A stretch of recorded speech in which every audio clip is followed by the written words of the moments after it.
आम्ही आज सदस्य नोंदणीची सुरुवात झालेली, पण आज तुम्ही पुन्हा एकदा इकडे आलात सदस्य नोंदणी MD कॉलेजला, तुम्ही अजून 5-6 कॉलेज पडणार आहात, काय काय रिस्पॉन्स मिळतो तुमच्याकडे येत असेल गोष्टी?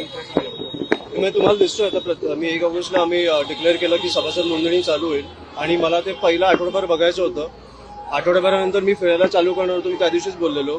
आज मला वाटतं दक्षिण मुंबई आहे, असं हळूहळू दक्षिण मध्य वगैरे आपण करून मुंबई, पुणे, नाशिक, नागपूर, संभाजीनगर मी तुम्हाला अख्खा दौरा पाठवतो आणि जिथे जिथे नाही भेटायला मिळणार तिकडे मग जसा महाराष्ट्राचा दौरा निघेल तिकडे आम्ही जाऊन भेटणार आहोत.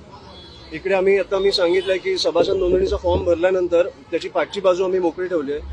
इंडिव्हिज्युअल लेवलला तुम्हाला काय वैयक्तिक प्रश्न असेल कॉलेजला घेऊन किंवा ग्रुपच्या लेवलला प्रश्न असेल तिकडे फक्त लिहून ठेवा, आम्ही सगळ्या तुमच्या अडचणी सोडवू. पण या सगळ्यांना तुम्ही त्या दिवशी म्हटलं की जेव्हा वाटेल अशी विद्यार्थी सेना तुम्हाला घडवायची आहे, त्याची सुरुवात आता झालेली तुम्हाला दिसते का? तुमची संपूर्ण टीम आता त्यासाठी काम करते? टचवूड मला दिसते ज्या प्रकारचा प्रतिसाद मिळतोय खूप उत्तम आहे आणि मला वाटतं पहिल्या 2 का 3 दिवसात एक 25,000 ते 30,000 फॉर्म भरले गेले, सभासद झालेत आपले. हा आकडा मुंबईचा आहे. हा आकडा मला वाटतं की महिनाभर झाल्यानंतर मी तुम्हाला ऍक्च्युअल आकडा देऊ शकेन. त्याच्यावर पण आमचं काम चालू आहे, ऑनलाईन असेल ऑफलाईन असेल, पण आम्ही ऑफलाईनवर जास्त प्राधान्य देतोय कारण भेटायला मिळतं आम्हाला विद्यार्थ्यांना.